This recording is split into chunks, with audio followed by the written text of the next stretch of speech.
Hi, welcome to 108 Healing Senses podcast. My name's Jennifer Taylor, and today I have the fantastic Brent Brown as my guest. What wisdom and nuggets of help and solutions would you like to share with the audience today? Thank you for the introduction, Jennifer. I'm coming from Muskoka, Ontario, Canada, and I've been on a journey basically since 2010, 11, that time frame.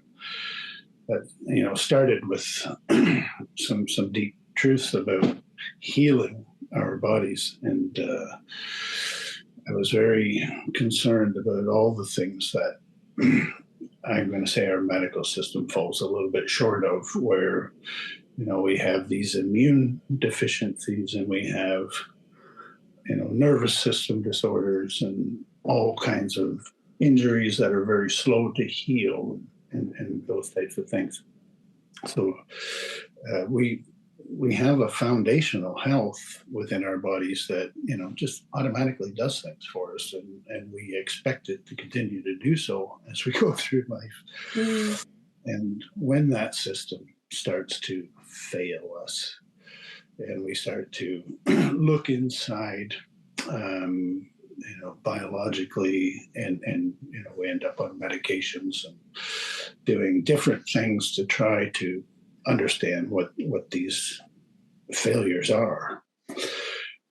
I'd like to look to some peer-reviewed, repeatable science studies that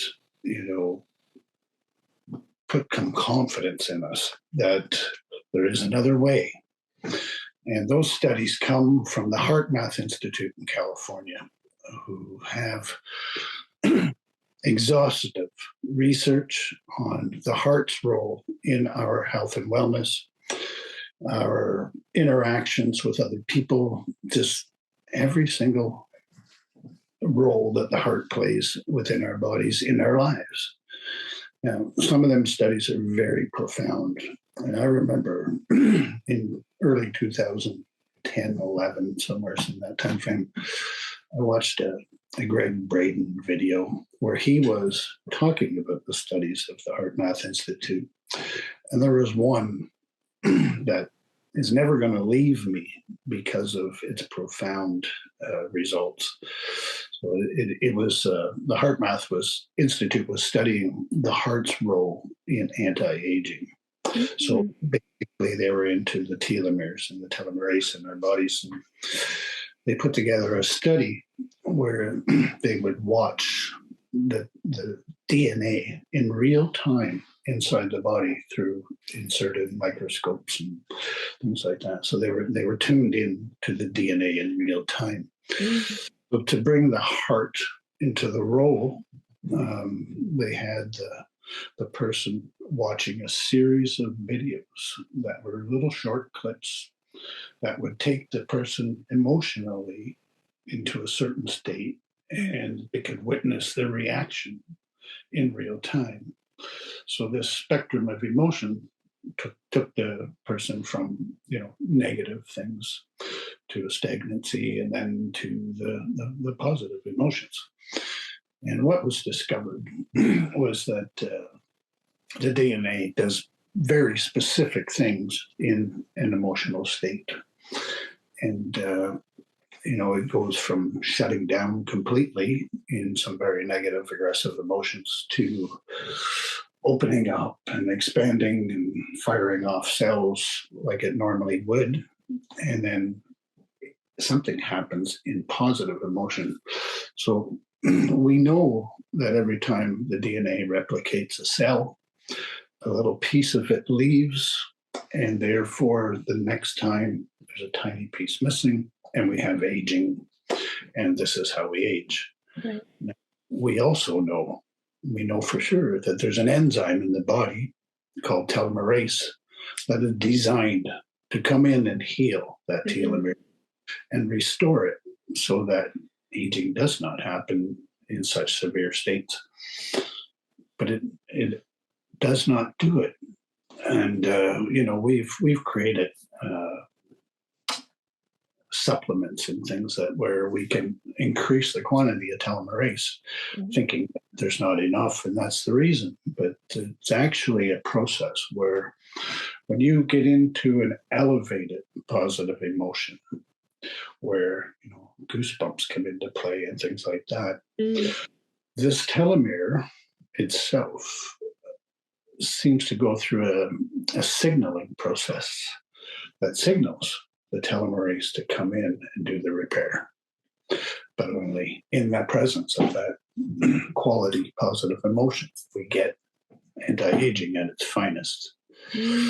So in this study, and there were many others, we know that the spectrum of emotion is controlling our anti-aging in a sense. But moreover, we know that the immune system, the metabolism, and all the processes of the body come alive and perform in positive emotion. An elevated frequency in the body brings it to life, and healing happens at its finest. And that is a foundational health that we expect to have and carry through. And we don't readily know that our emotion is, shutting it down. And we don't often check our feelings throughout the day to see what kind of energy is going on in there. Important. And what are we making do with, and could we make it better? Yeah. Now, if you can see this sacred geometry here, that is a torus field. Now, we know scientifically that we are encased in one of these, and that this surrounds every one of us. And this is a field of energy. And the perspective here is, I'm going to say, from the top down. So this circle in the center would be the top of your head. And this field of energy encompasses your entire body. But what I've come to learn, and I'm not going to be the first one to say this, I just want to remind everybody that this energy here is circuitry. It's the best way that I can describe it for all the processes of the body, meaning that every one of these lines is important, and it's feeding our biology through receptor cells of what that biology needs to do, because it is in communication with the environment. It is in communication with our hearts and minds, what we're thinking, feeling. All of that is playing a role, and we have, more or less allowed it to do things on its own accord, and for the most parts of our lives, hoping that it stays as such, in good condition.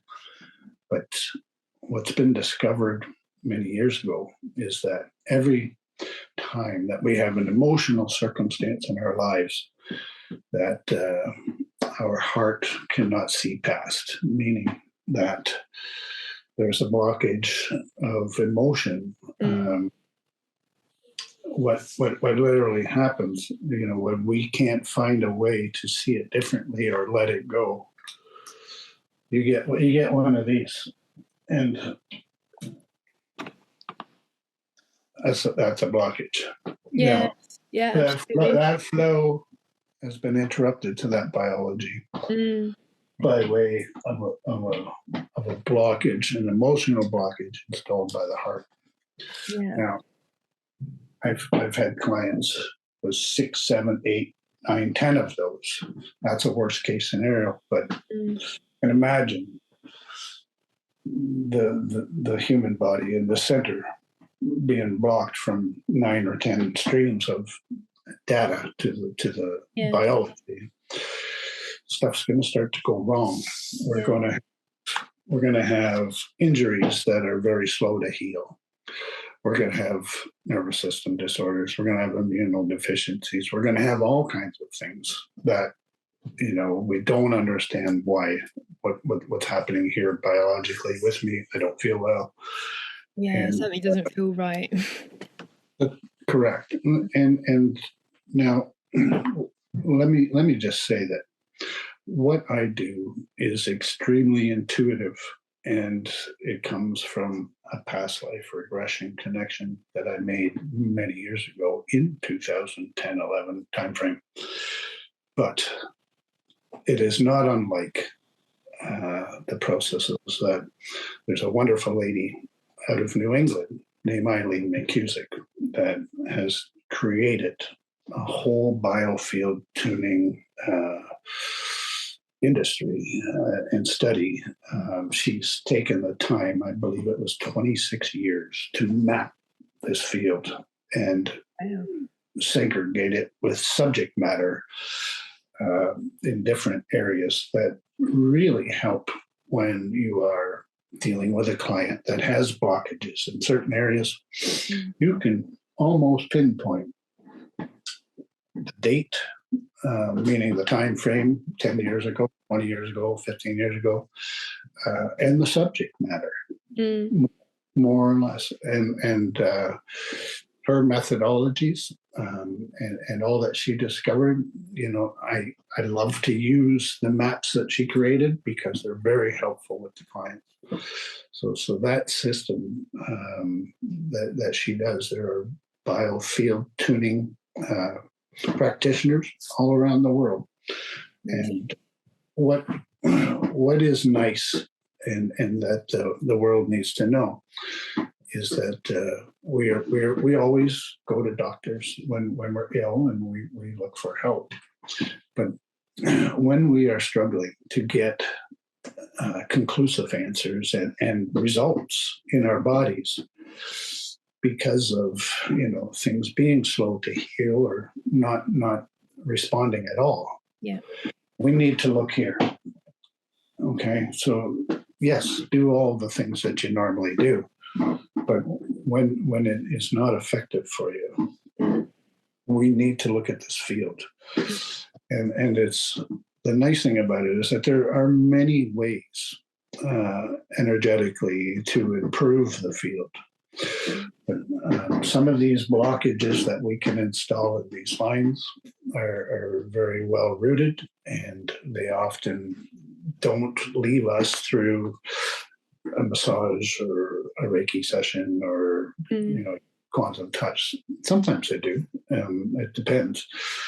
But through the use of sound resonance tuning forks, they can literally be drugged right out of there. The field can be restored, and the heart installed those blockages, and the heart can reinstall them. We need to know that. So the incentive to be a good person is here, because we're literally putting these blockages in with all the things that we can't let go of or see correctly for the energy system of the body. Now, going forward with that, I've had tremendous, remarkable successes with some clients that they've exhausted every other avenue. Most of the clients that come to me have already exhausted all other avenues. I'm kind of often is the case. Yeah. And the beauty of it is that this field is integral to the body in as many ways as the biology is, meaning that there's as many things can be stored in here that need to be corrected as there can be stored in the biology. And we need to know that both of them count. Both of them are our home where we live, and it is a part of us. It is not separate from us, and we need to focus some attention on maintaining it. And the best way to maintain that field is to be the best person that you possibly can, because all guilt, shames, depression, just all of those things cause disturbances in this field, blockages, holes. I've seen these in very chaotic conditions with some people, and they need to be whole, complete, and running for all the systems of the body to be normal. Yeah, you've touched a really important point, that people's, like, your entire well-being also consists of the things that you can't see, like your energy field, like your chakras. Everything is connected within you. Your mind can change how your body is by the thoughts that you have. Absolutely. So our intentions, beliefs, emotions are highly influencing this field. Now understand, this field is dynamic, meaning that it is in motion constantly. It fluctuates as we go through our day, where it will radiate aggressively through a good conversation or close, intimate situation, but then it can drop right down and in another scenario where the energy is different. So it is dynamic, but it is also a keeper of truths that we cannot ignore. We do ignore them very well, but they come back in biology, and then we need to look here. So you're not escaping them. You think you are, but you're not. It is already here. And for anyone suffering with long-term issues, we need to look here. Yeah. And those are also things like doing past life regressions are very powerful. I'm a facilitator myself. I do future life progression, but I do the past and the present and the future. But many years ago, I had QHHT, and it was so profound on the gifts that I was able to pick up from that session.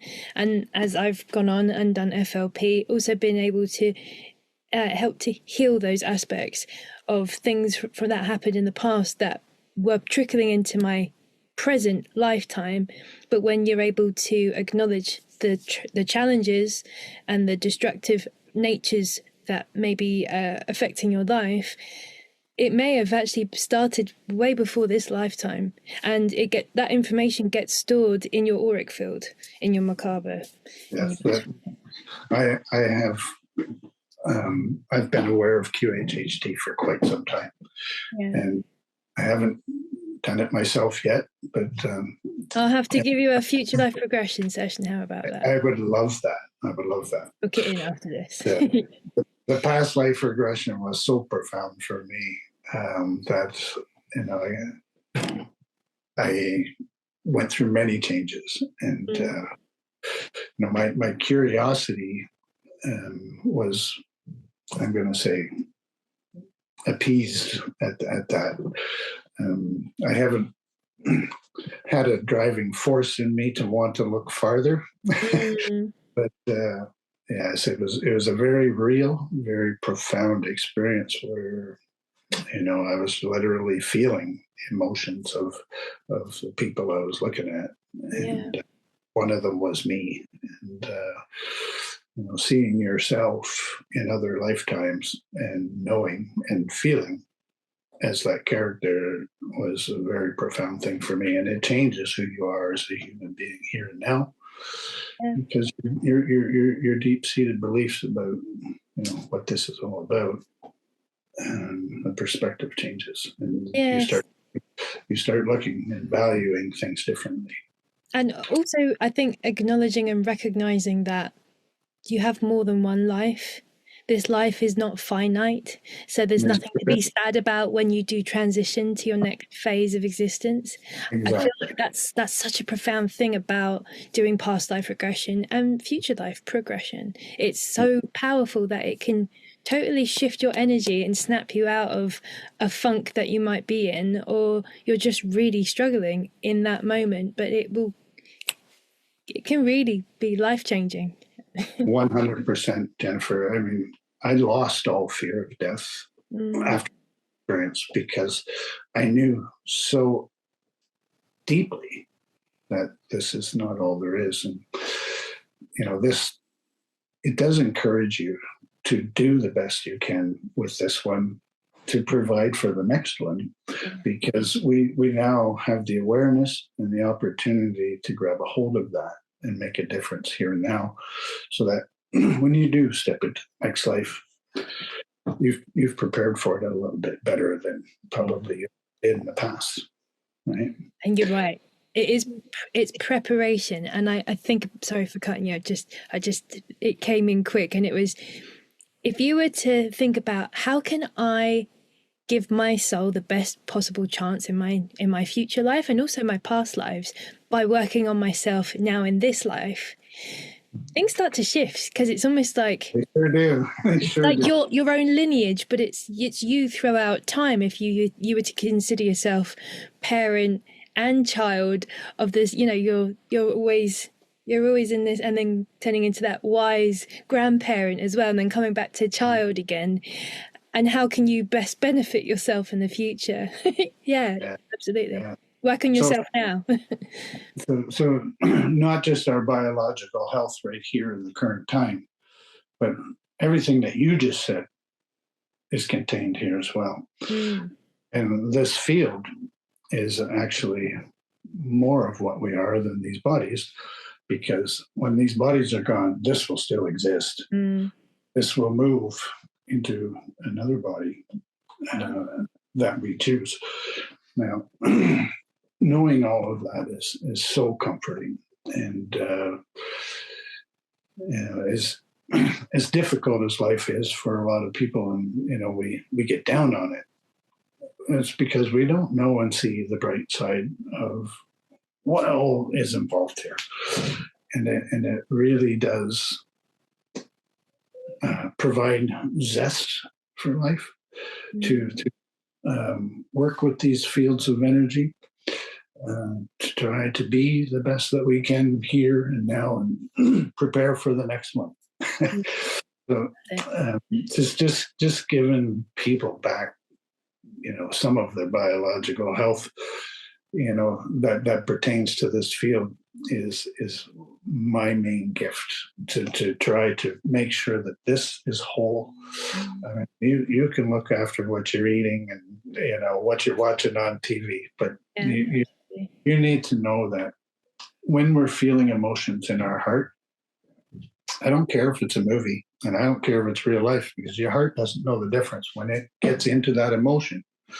If it feels the emotions that install blockages here, whether it's real life or a movie, you're creating it, okay? But are you holding it? So I've had people that have had blockages in this field from when they were 10 years old, and they're 50, and they don't have any memory of it. And I find the subject matter, we talk, and they're like, oh yeah, I forgot all about that. Yeah. But there's a blockage there interfering with their biology from a very long time ago. Yeah. They don't have an emotion to it now. They remember. They remember. But consciously. They've completely let it go. So I take that blockage, I get it out of there, and the biology gets that energy back. Yeah. Okay. So that's a very good thing to have access to. Is to keep this energy field at its best. This is like our home. This is where we live. Like we expect our homes to be a certain way. We look after them. We keep clean. We do stuff, and it's like automobiles and all that. But this is more important than any of those things, because you're living inside of this thing, and this here needs to be in a certain condition to have good biological health, good energy, good, mind clarity. All of those things are playing a role through the circuitry of this field. It's like it's so important to have a healthy foundation in everything you do, physically, emotionally, mentally, spiritually, and energetically. Like everything is connected. Nothing is disconnected. You've nailed it. But this is not for you and I per se. This is for the people that don't believe that that there's anything outside of this little bit of biology that is causing the biology to be different. Yeah, that's it. And this field here is absolutely playing a role in biology in more ways than you could possibly imagine. But more than that, it is a reflection of who you are. When you walk into a room, this field is felt as you're coming through the door, maybe before you come through the door. This field has the capacity to light up a room or make it very dark, depending on the character that is within it. Yeah. I've been around people where this field is so powerful that it's healing just to be sitting next to them because they are so healthy. But this field is just expanding into your own, and you can feel goosebumps. You can feel the tingling and the healing from a very powerful field. It comes alive with love. Yeah. Like let's talk about the spectrum of emotion that brings it alive. So like we know that from stagnancy to negative aggressive emotion all the way down shuts this thing down. It takes away its power. Okay, so here's the incentive program. If this is shutting down when we are, feeling not good enough, depressed, angry, resentful, all of those things, this thing is shutting down. It is down in power. It's shrinking. It is not. There's exhaustion, like physically, you would be feeling exhausted and drained. It's not communicating with the environment or other people correctly, and we get the wrong feelings, we get the wrong guidance. So in order for this thing to be exuberantly powerful and wonderful, it comes from love. It comes from integrity, compassion, authenticity, all of those good positive emotions. Light this up. Bring it to full strength. And I have hypotheses about all the things that this can do. And I'm waiting for the Heart Path Institute to confirm all those things. But I believe it does a lot of things for us, out in front of us. And it can create our futures by speaking about us without words, energetically. The integrity and the compassion, the love and the knowledge is inherent in the energy. Would you say that the mind and our energy field are interconnected? So you would know the health of your field by how balanced you were in your mind, how regulated you were in your nervous system, amongst your body being healthy and vibrant and you're happy and things. Do you feel like there's a correlation? So say for instance, if someone's always thinking the worst in life, that's also how their energetic field then attracts what what is it, birds of a feather flock together, same, that you will always attract more of what you are. Yes, because we are, I like to refer to it as mirrored magnetism, meaning what we think, feel, and see as ourselves inside of us is attracted to us. So I deeply believe that. But the question originally was about the mind influencing the field. Absolutely, it plays a role, but the heart is the most powerful part of us. I believe it energetically powers all the processes of the body, including the mind electrically. And the heart has neurons, which, for the longest time, we did not know there was a brain there. but we know it now.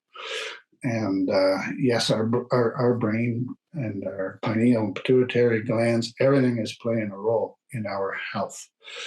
And how are they affected, and what is the mechanism that makes them jump into action? It's emotion. It is absolutely emotion, but there's a thought process to the emotion where we logic, right? And we try to understand, and the brain and the heart, okay, they are two separate entities, but they're not meant to be. They're meant to be in coherence, meaning that they both want the same things. So when they're in coherence, it becomes one powerful source of understanding and creation. Coherence is a very, very wonderful thing to accomplish. And it's not the easiest thing to accomplish, but it is a very wonderful thing to do. And if anyone is interested in becoming coherent of the heart and mind, I highly recommend the Heart Math Institute in California. They have all kinds of exercises and programs they put together to take control of that whole system, so that it's actually working for you. And you can use it in your daily lives to create things that you could not do before. And I can tell you for sure that is a wonderful thing to do. It's a very powerful thing to do. And it's a very helpful thing to do. Yeah. I spoke on my last podcast about head-heart coherence, and if you were ever in a situation where you started going in a spiral of doom, everything's, the glass, there's nothing in the glass, you're in that kind of situation. It's not even half empty. and then what really helps, and it will bring you up, it will bring you into your heart, and it will relax your mind, is you repeat all of the things you are appreciative for, or thankful for, or grateful for, whatever the words that you resonate with the most. Because like I'm thankful I've got food in my belly, I'm thankful I've got fantastic friends, I'm thankful I've got a beautiful supportive network, whatever it is. And if you don't have a network, choose something else. The grass, the flowers, the trees, whatever it is. But repeat the things you're thankful for, and it will always elevate you. And that's everything in life. Absolutely everything. But yeah, just as a quick tip, if anyone's listening and they're thinking, what can I take away from this session? Yeah. Yes, it's very helpful to close your eyes just for a minute or so, and do a breathing exercise where you breathe through the heart. The heart is your lung, and you breathe. That is very quickly a good way to calm all stresses. I use it quite often. So the clients that I see have really instilled the belief in me that we can help so many more people by addressing this field in a lot of the ways that they feel there's no help for. And this message is for those people, okay? Those people that think they're stuck with something, that think that they need to take a medication or go through a certain procedure the rest of their lives because of some stuck energy that they don't know is hindering them. It's always best to have your body looked at completely, meaning, yes, let the doctor do what the doctor does. But when he falls short, we need to look here. Yeah. Absolutely. When there's pain, for instance, but they can't find what it's related to. Those kinds of things. Those are energetic. Absolutely. I have many of those people. Those are the most common, right? Aches and pains and things I don't understand. I didn't do nothing. I don't know. So that's very prevalent. Okay. But the system is not broken. It's just we're not paying attention to it. We're not paying to all of the senses to heal. Right. Yeah. We've got as much going on outside of us as we do inside of us. And we take it for granted. Most of us don't even know it's there. And we definitely don't know we're carrying around all these problems.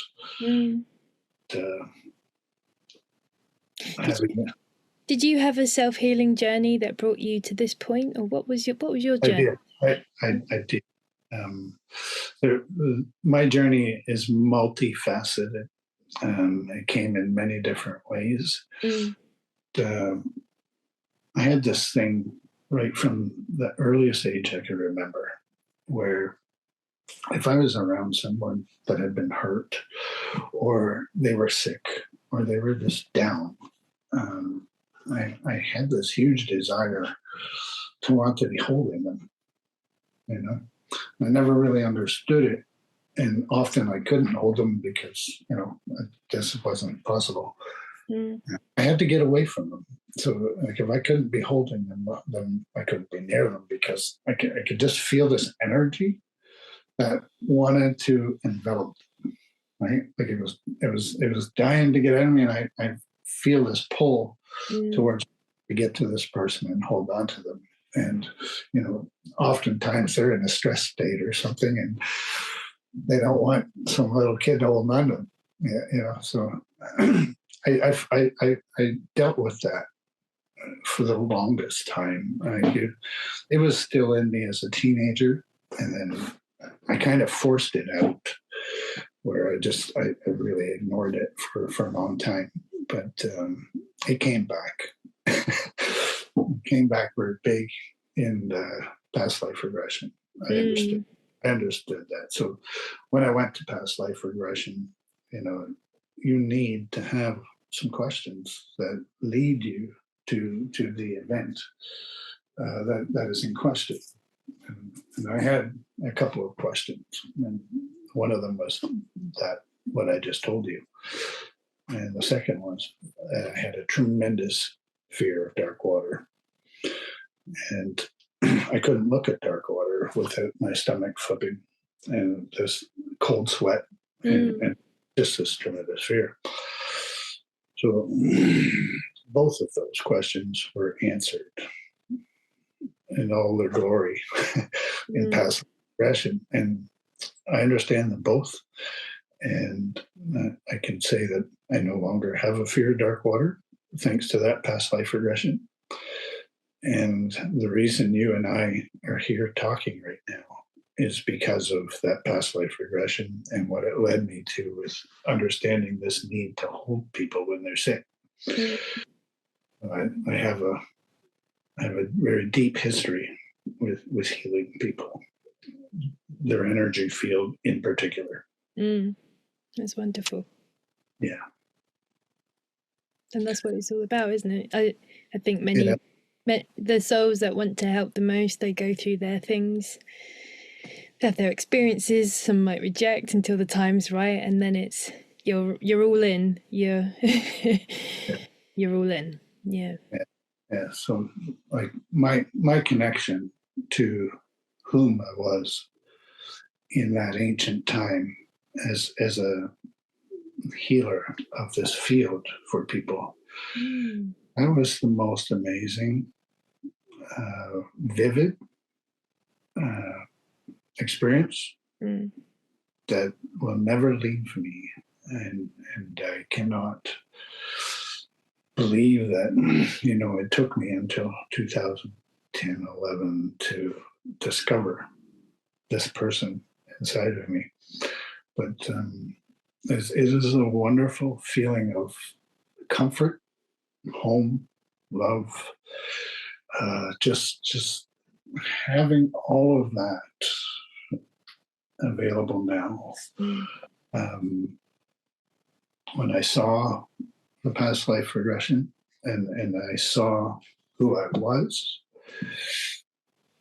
I felt like I was in that person. I could feel what he was doing. I knew what he was thinking. I was experiencing what he was doing. And that knowledge all came rushing in about this field and how this works. And intuitively, I feel the presence of who I was then come through when I am with clients now. Wonderful. Yes. I would, if you were to class that as a phrase, I would call that soul integration. Yes. It's a wonderful thing to have. And actually, many people, many souls, over the years, they fragment themselves off during challenging times within individual events in their lifetimes. And what should happen is, after the traumatic thing has passed, your soul fragment's meant to reintegrate back into your soul, because it's a way of having the experience without having to feel the pain. However, that doesn't always happen. So what and I experienced it myself, and I have had a few soul reintegration events myself, and it does help. It massively helps you feel more complete within yourself.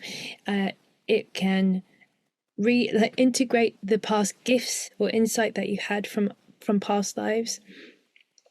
If you feel scatty or ungrounded, those are also, especially the scatty thing, when you can't see anything through to the end and you're kind of just everywhere, but you're not really in your body. That's a really good sign that you do need some soul integration, at least a part of your journey at some point when it does arrive. But you can get that through past life therapy as well. So Absolutely. yeah, Absolutely.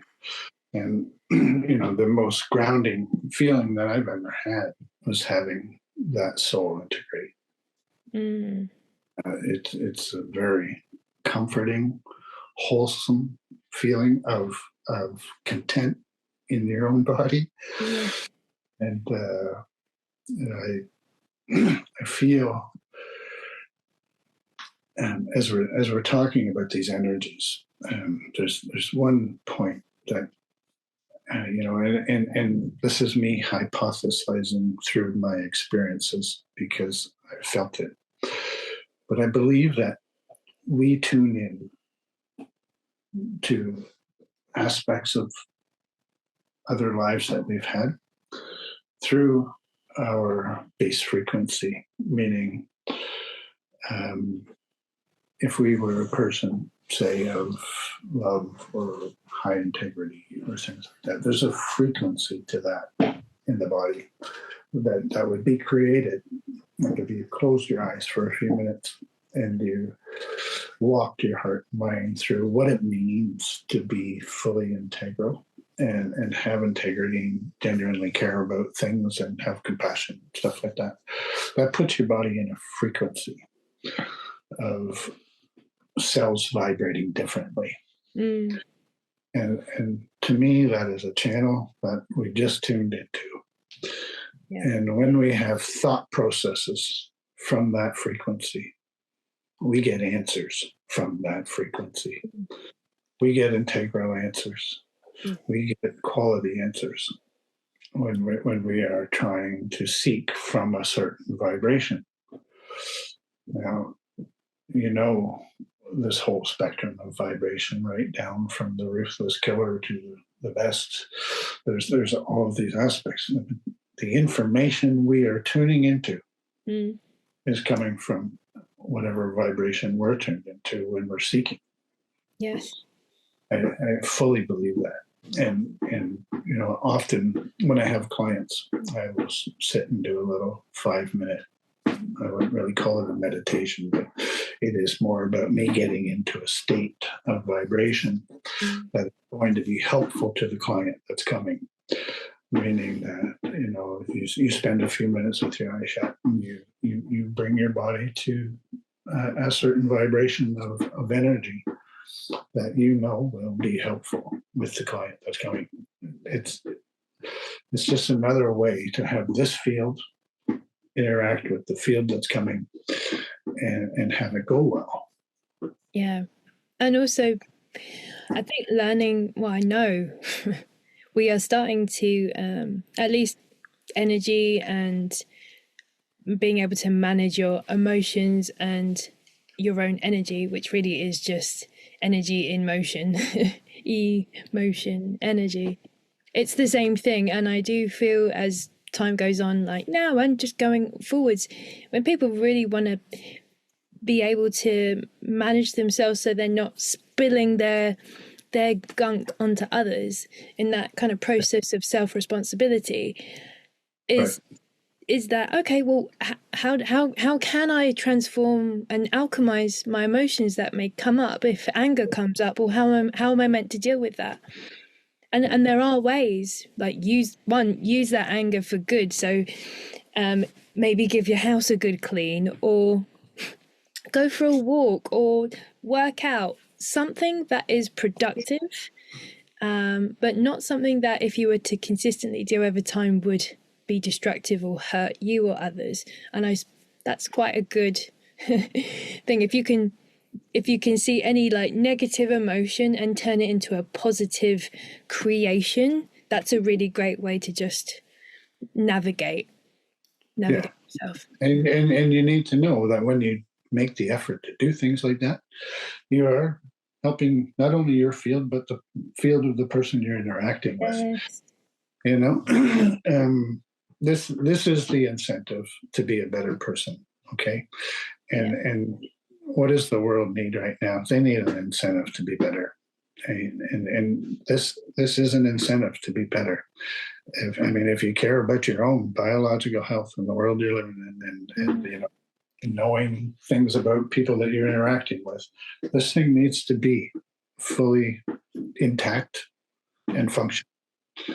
And you know, the spectrum that this thing can go through, from its most horrible state to its most grand, explosive, loving, vibrant state, is amazing. And you know, it's all interdependent on how we see the world, how we see ourselves. Being authentic to yourself, and loving and forgiving and kind. I mean, know this right now. All you have is this moment and the next one. The past is past. Leave the past as clean as you can, because it's interfering with the now, and it will be interfering with the future.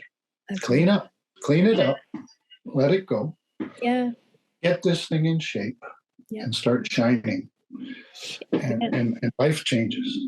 It does, and I'm proof of that as well. I've gone through all the shades of just real deep shadows, and I did have to fight. I fought, and then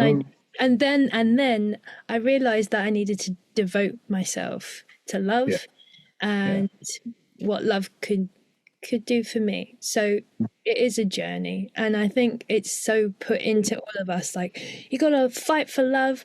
I do say you protect love at all costs, absolutely. But I think there's also this culture of like fighting for love. That's like the complete opposite. Love is graceful. Love, you only need to ask to be guided and aligned. Even if you just say to yourself, I align myself in love, and I align to what love guides me to do in each day and every moment. Because if you're going with that intention, well, you've already tuned your frequency to love for a start, and you're setting that attention, your intention and attention for the things that you're doing, what you're thinking, what you're doing, who you're speaking with, the things that you're absorbing, and you know, everything's really connected. That's a great. Yeah, that's a wonderful analysis, Jennifer. And fighting for love is a worthy fight, and it's not that it needs to be described as a fight. We strive for it. Yes. And we strive for it in many ways. And you know, we never know whether we're succeeding or not. And I'm going to tell you, the evidence is in this field, and it can be looked at, and it can be accounted for. And you know, the whole spectrum of how we're doing in our lives is in here. Mm. By its intensity, how many blockages, how many disturbances. Like there's a whole history here. You're walking around with this thing. Very intuitive, sensitive people feel this thing coming from great distances, depending on what shape this thing is in. Mm. It can be the key to whether they answer the door or not. You know what I mean? Yes, you're right. And you've connected the dots. So it's that intuition about someone. So what you're doing is your inner knowing. Yes, you're picking up on this. Absolutely. Yes. So you're sensing. And you're also radiating that out of yourself. Yes. There are no secrets. No. Zero secrets. We just believe there are. There are not. Yes, and there are always consequences as well. Yes. Not for bad. Every the universe is filled every action has a reaction. Yes, the universe.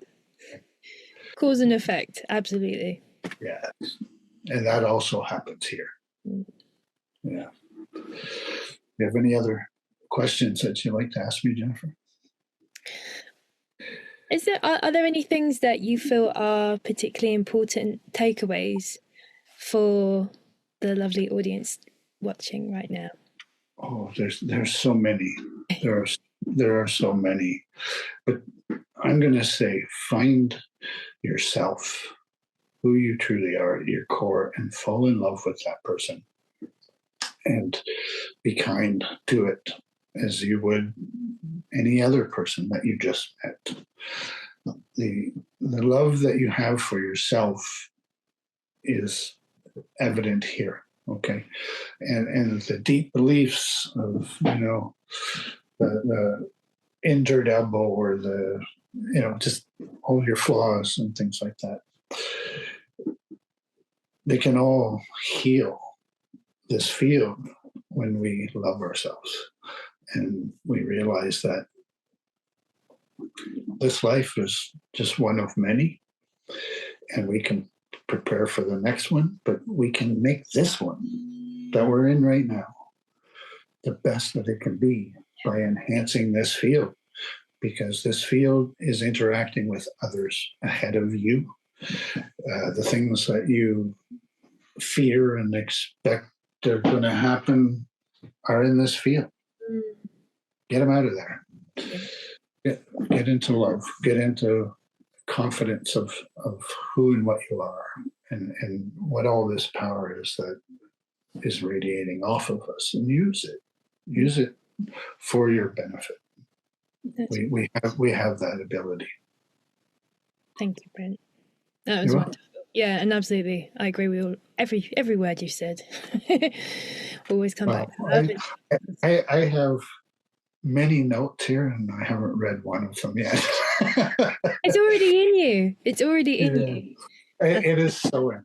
I live and breathe this stuff because it's so integral to us, and beneficial and useful. Like it's a major part of our lives. That is not common knowledge to everyone. And, not yet, no. But this platform and many others, we're bringing that information and knowledge to the masses because they deserve to know about it, and they deserve to have their best possible lives when they know how to do it. They absolutely do. And Jennifer, is the last thing I'm going to say is immune systems, nervous systems, aches and pains that shouldn't be there.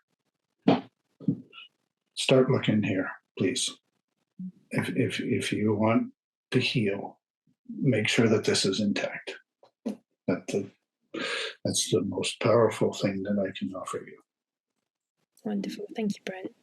You're welcome. How can people contact you and reach you and work with you?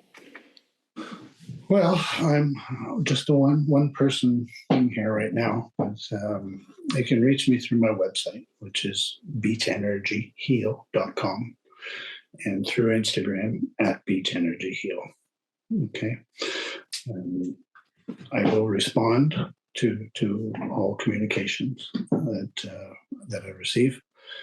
And appointments can be made, conversations. We do consulting. We are into quantum touch, but mainly this field, correcting the field, making it whole, operating. Okay. But, yes. Thank you so much. Thank you so much. And thank you to everyone watching. And I hope this information serves you all in your highest and absolute best. Thanks for now, and I'll see you in the next episode. And thank you, Brent. We'll speak soon, I'm sure. Thank you, Tim. Thanks.